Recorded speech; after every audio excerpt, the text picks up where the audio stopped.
I can see you. Okay, we are back, I think. Yep, we're back. Yeah, okay. Sorry about that. Okay, so I don't know where we finished off. The elephant. Elephant in the room. You've got to reveal the elephant. Well, it was JSOS. As I said, there's been some speculation in the media and some prominent Carlton football people. I actually haven't heard anything about JSOS leaving or looking for a new home. I extremely doubt that this is the case, and that's the case. And I think the Ben Silvani thing has just added a bit more smoke to the fire. Could I understand him looking around?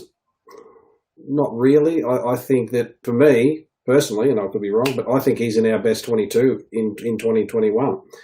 I don't know what anyone else thinks, and whether you'd be prepared to be to part with JSOS.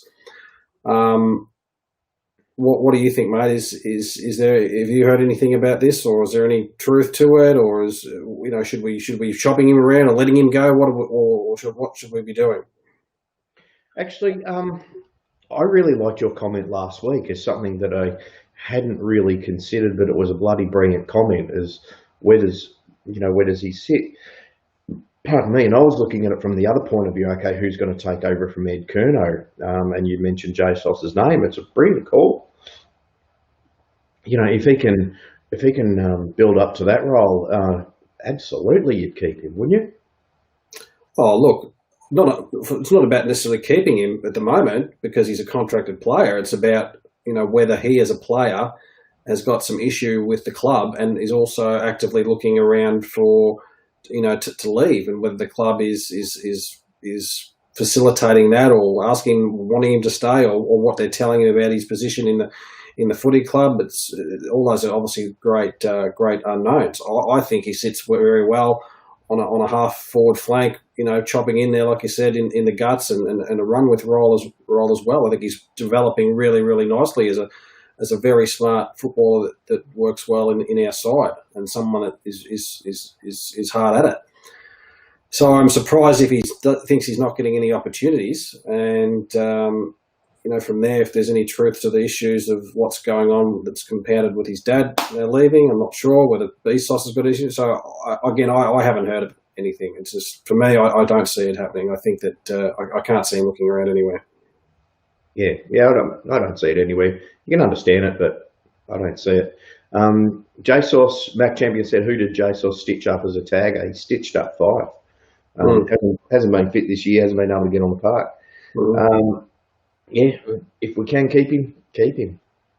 What about this romance thing? Are we getting caught up with that? Do we need to be ruthless in the way we approach these things? Is there romance left in footy? We've got the Danaher name leaving Essendon. Obviously Carlton's had our checkered history with great names leaving in terms of Jesselinko. We see Kennedy move from Hawthorn to the Swans, even though there's a bit of a connection there. Is there romance left, or do we need to be ruthless? Kennedy was pushed, if I remember that correctly. He wasn't doing much at Hawthorn at the time, and Sydney grabbed him and said, yoink, thank you very much for that. But, I don't know about the romance anymore. You can be as romantic as you like. If you're not winning flags, well, it really doesn't matter, does it? I don't know if you answered that correctly. Is there romance left?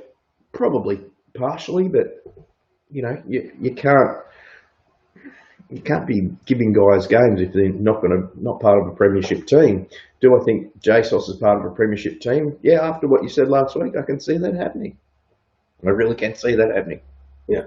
Look, I understand him, if he thinks that there's potentially better opportunities personally elsewhere. He's a professional footballer. He wants to make his own name and his own mark. It'd be fantastic if, he for everyone involved, if he was a superstar player guaranteed top, in our team every week. It's going to be interesting the way it plays out. I'll put my hand up, and I already said on Twitter. Follow us on Twitter, by the way, Carlton Live Carlton. But I'll eat my hat if he goes. So we'll have to see what plays out. Have a tasty hat, a nacho hat. Yeah. I've worn this every day in lockdown for the last 3 months, so it probably needs a bit of a wash. Probably not. This is not the best hat to eat.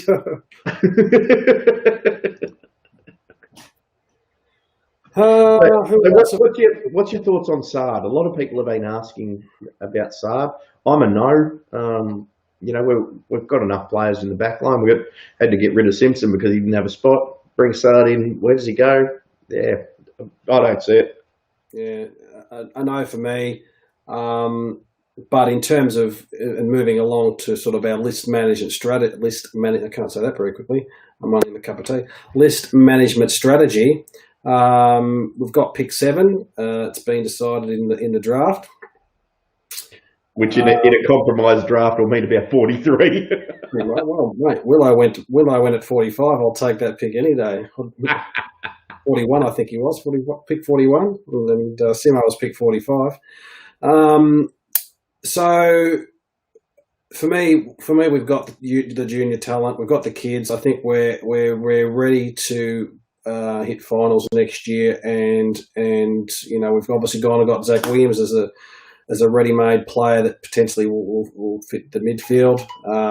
So it's do whatever we can for that next. We've said this a lot of times, and everyone else is saying as well. So it's no secret that we just go out and after some really established talent and the best we can. So it's a big mid for us, as we know. Yeah. But I just wanted to touch on something else, and this is a little bit tangential and really rewinding quite a bit, something that I forgot. And it's the nature of the industry that we're in. A lot of people have got upset about, who got delisted and so forth. But it's the nature of the industry. There is a certain amount of people who can play the game of football at AFL level.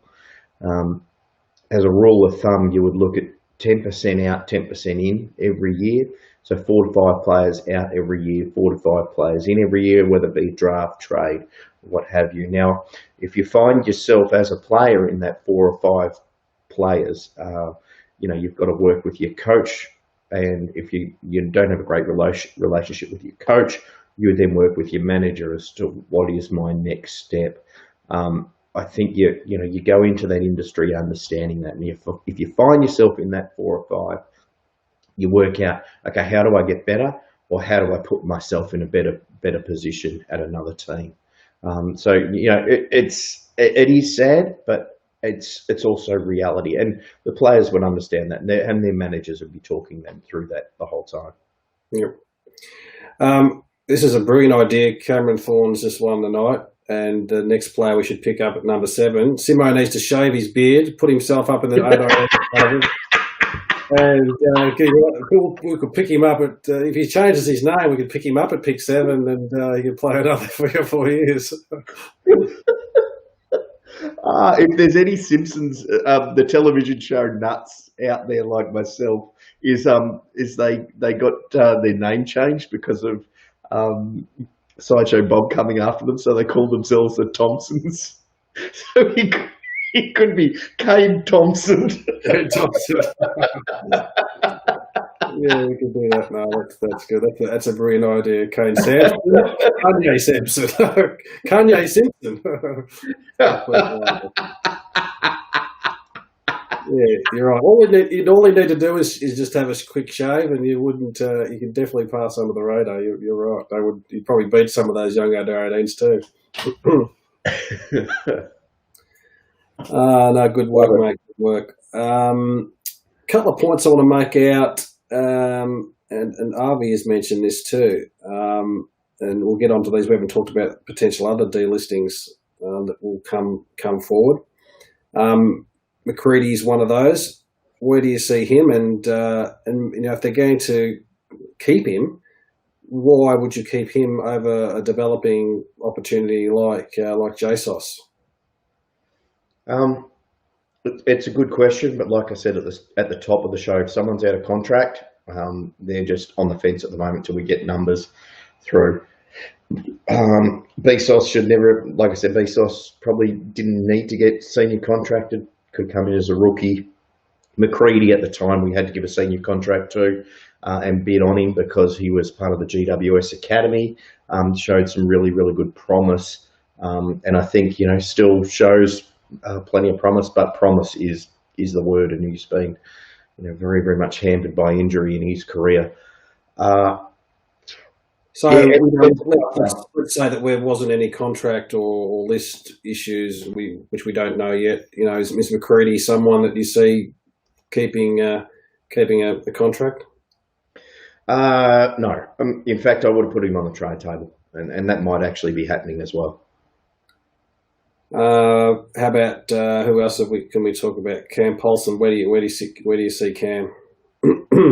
Trying to reinvent himself as a back pocket. I reckon he's done himself out of a contract with a Brisbane game.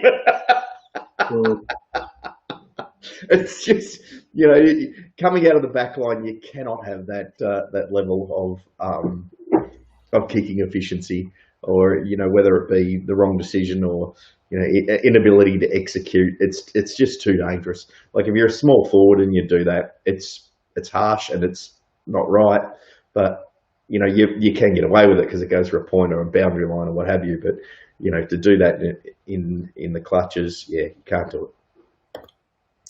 So, I'm not sure. I haven't got the full list of uncontracted players in front of me, but it's going to be an interesting time. There will be some more. There will be obviously some more coming in. It's going to be an interesting time moving forward. Eric Paulson is a no. I'd like to see him. Hopefully, he get another chance and maybe could find another home. Maybe as a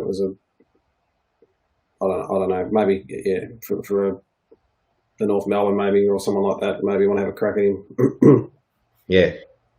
I said before, when you froze Paddy Dow, I think he'll be shopped around this year.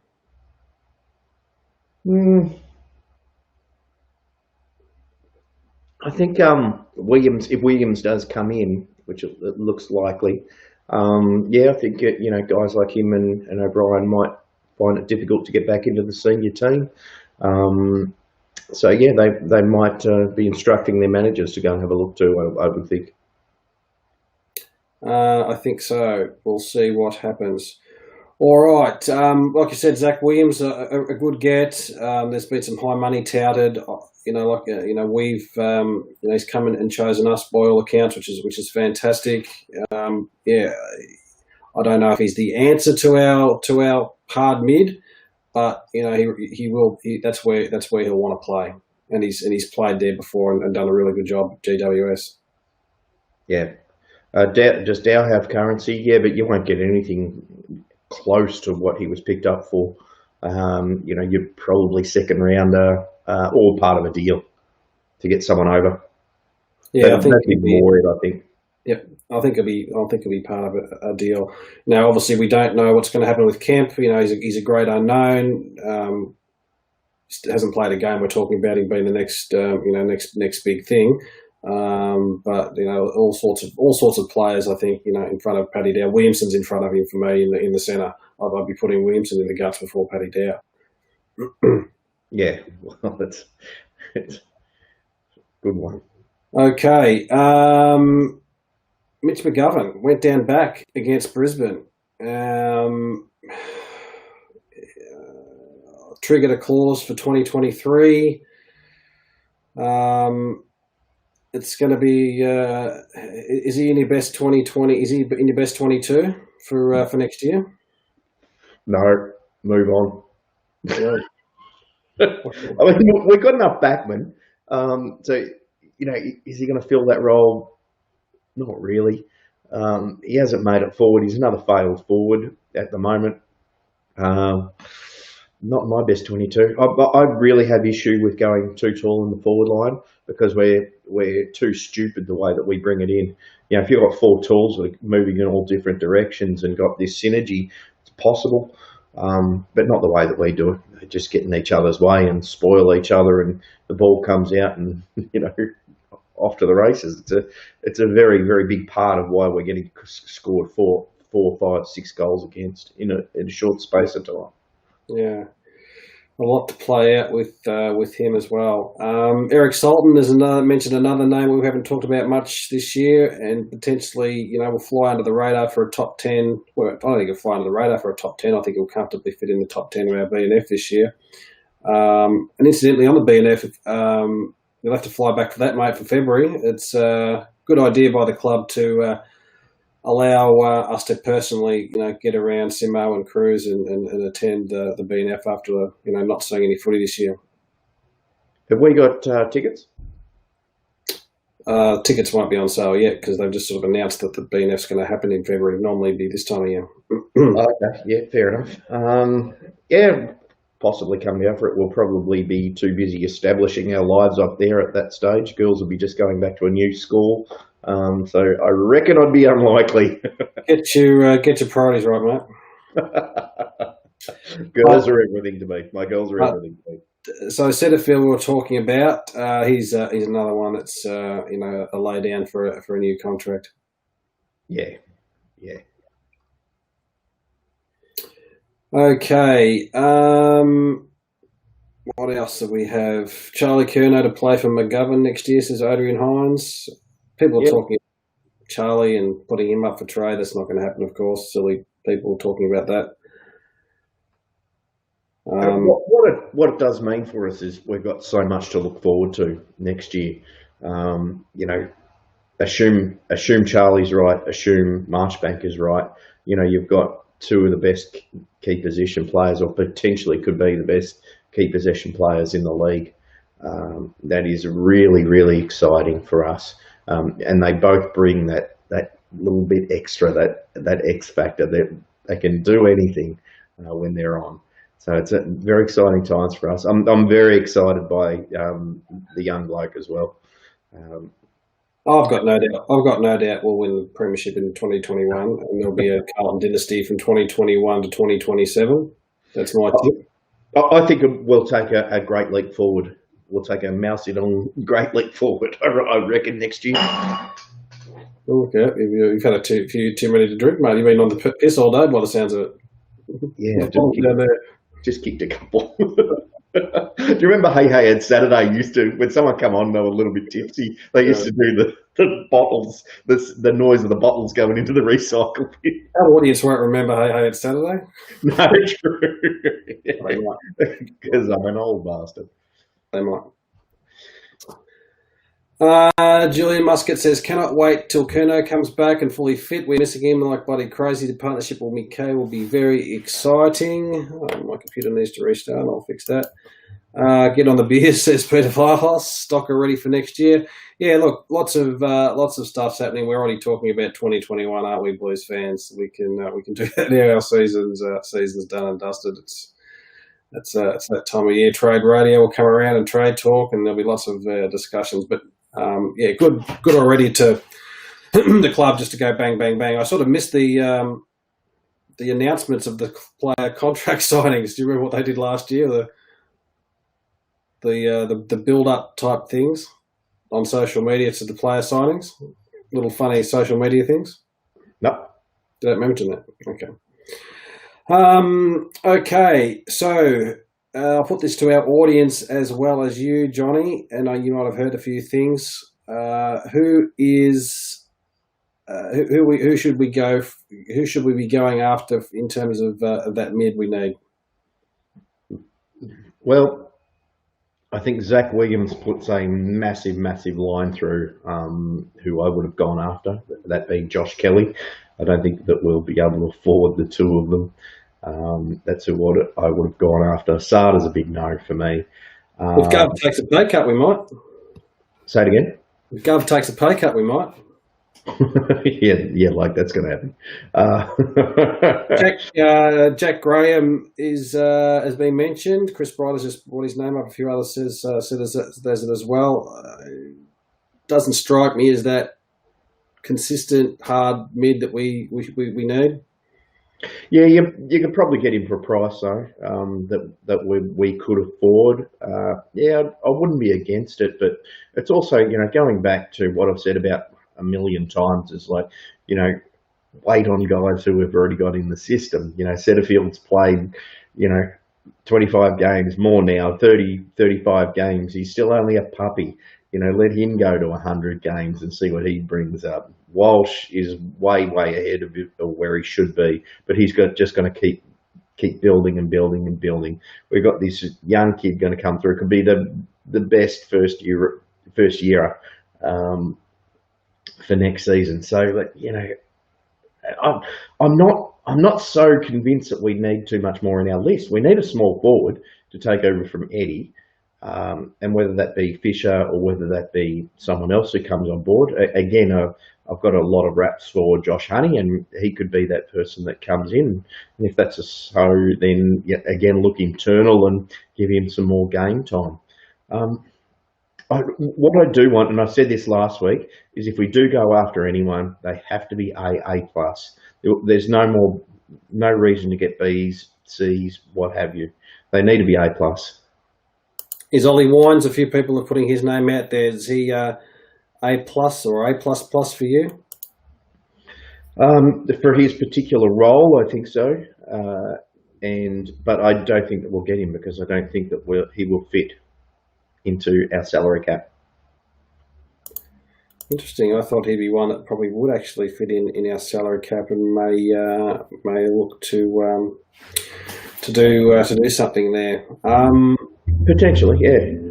Vines is another. Viney, sorry, has been another name that's been thrown up. Yeah, no, it's a no for me. We need players who can use the football and use it well. Yeah. Mickey D says, throw the brown paper bag at Papley to change his mind. I'm over Papley. Ever since I saw him take that dive, I've gone off him. Yeah, Gonski, had your chance, fella. Didn't happen. Goodbye. That wasn't actually his fault, but no. Well, it's his decision now not to come. Oh, now for sure. For sure now it is. Yeah, he's probably looked and probably realised he won't get a game for us next year anyway. Yeah, no, piss him off.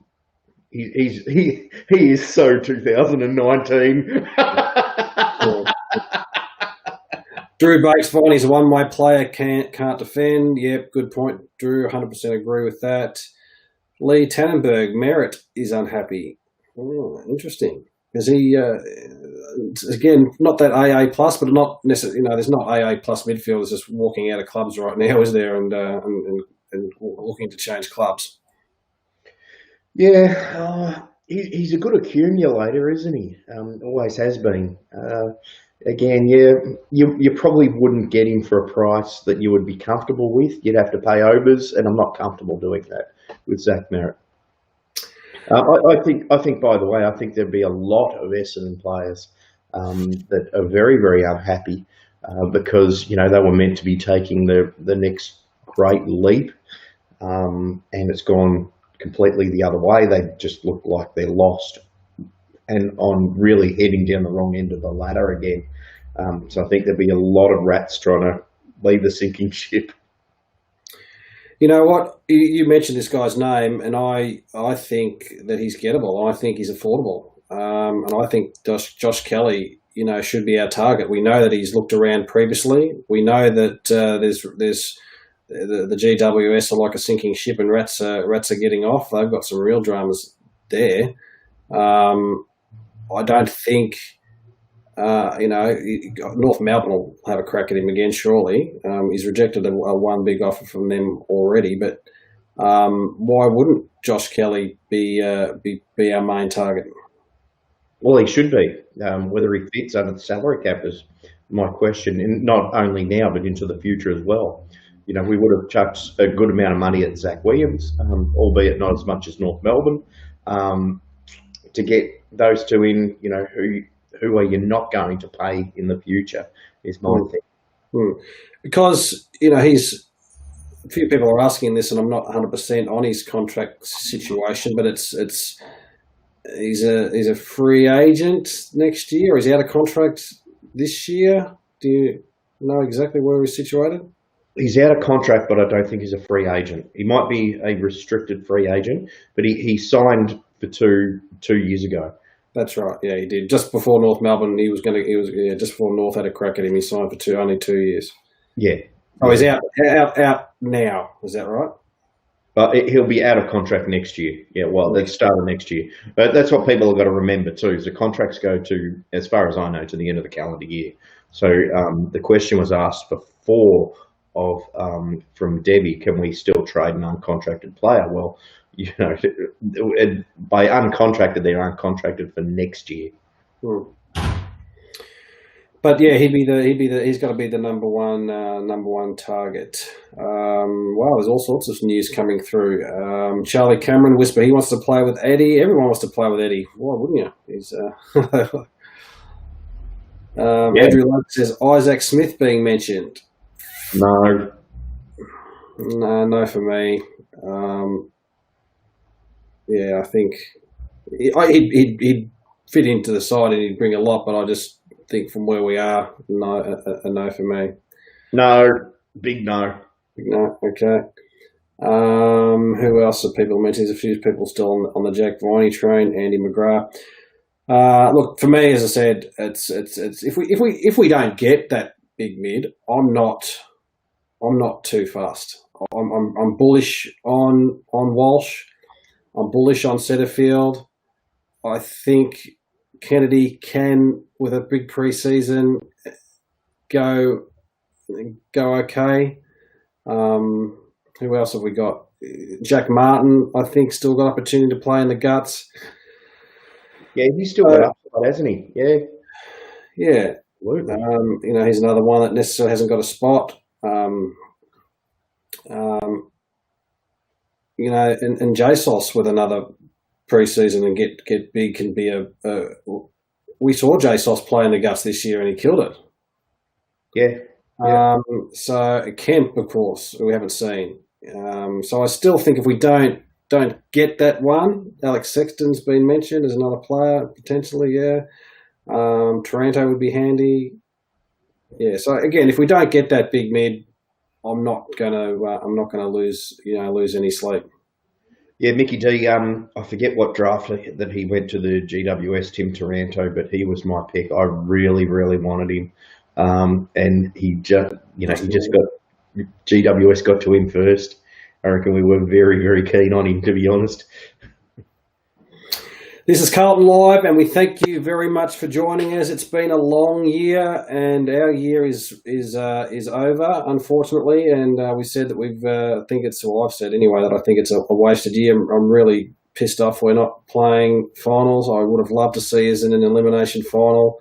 It wouldn't have even worried me if we lost it, but I would have loved to see Simo play a final and us just have a sniff at the finals and our best footy that we played this year could have at least stood up in a finals game. I think so. The boys hopefully will be regretting some of their losses this year and have a bit of fire in their belly when it comes to how they approach their footy next year, because it's going to be 2021 should be our 2021 slogan should be no excuses. That's what that should be. Not we know we're coming or we're cooking or whatever bullshit we've gone up in the past. It should be no excuses. Yeah, well, I think all the players and coaching staff would feel that 100%. So thank you very much for joining us. This will be our last show for a while, probably, Johnny. Yeah, we'll do one probably during trade week, but maybe if we get the need to do one in between. So thanks everyone for a great year. Miss you guys too much. We'll get the itch. Yeah.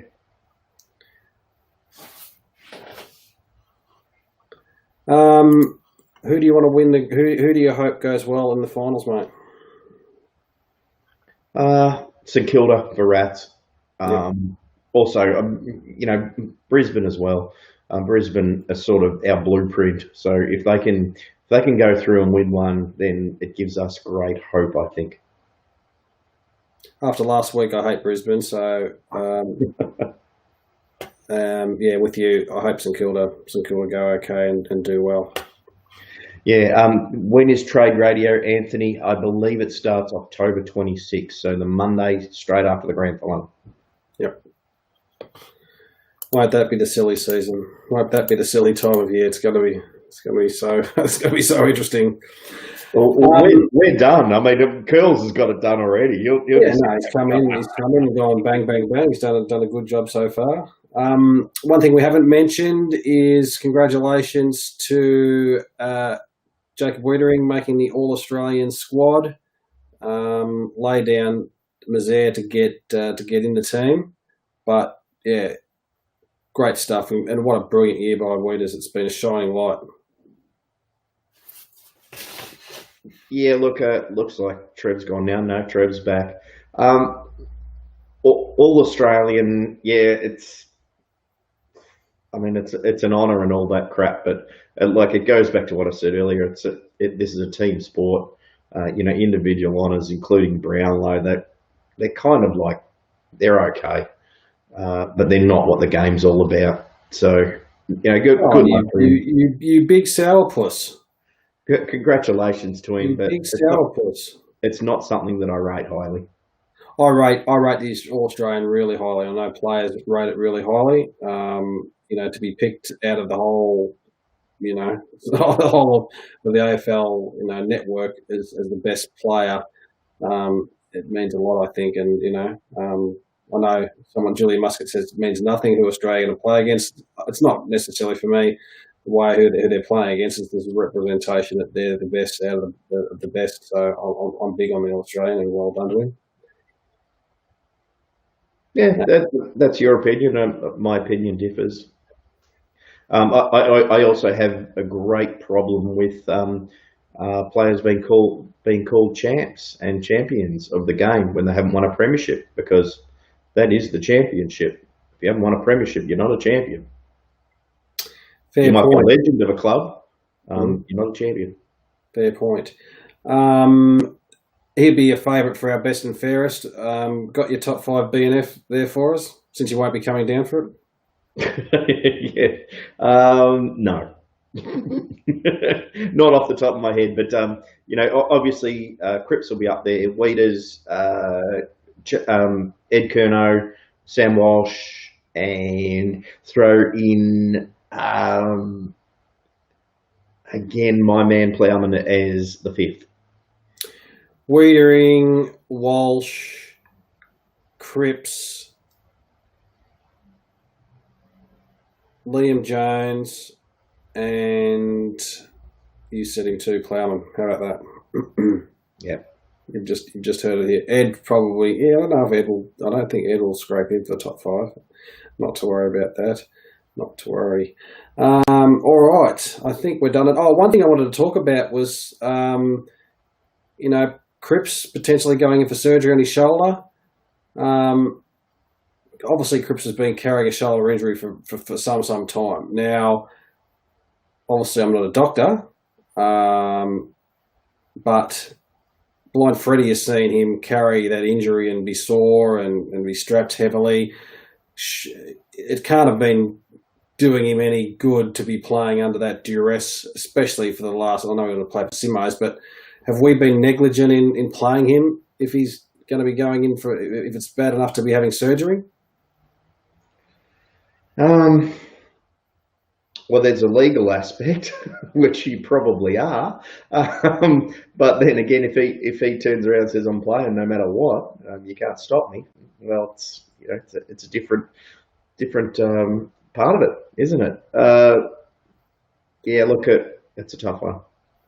Look, I don't know. Again, I'm not a doctor, and you can only trust in the medicos to make the best decision, the best outcome for the player. And it may have been that they decided that he's playing, he's got a bit of painkillers, it can't get any worse if he plays, and if he's able to put up with the pain, then he just gets him through the end of the year.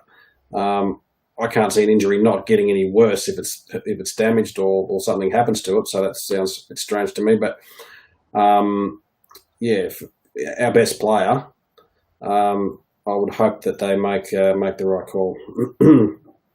Yeah, let's just see what happens if it impacts his pre-season. But to impact him as a player, no, it won't. Yep. Might just be a bit of a clean out. Mickey D says that might not be anything too major. We know Cripper hasn't had the best season that we know he's had. But again, that's also a good thing because we've got other players there that can rotate through the guts. I just hope Cripper starts goal kicking practice day one of pre-season. Along with a few of his mates. Anyway. Yeah. All right, let's cut this loose. I've got to go.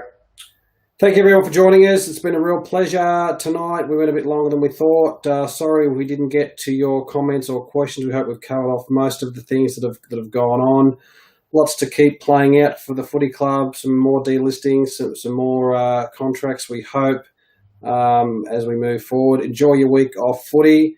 And I hope everyone can get out of lockdown if you're in Melbourne very, very soon. I know we're looking forward to getting out, and as soon as the pub's open, you'll see us down at Norton's, and everyone's invited. And we'd love to get down to Tassie too at some point to have a beer with the crew down there, just quietly.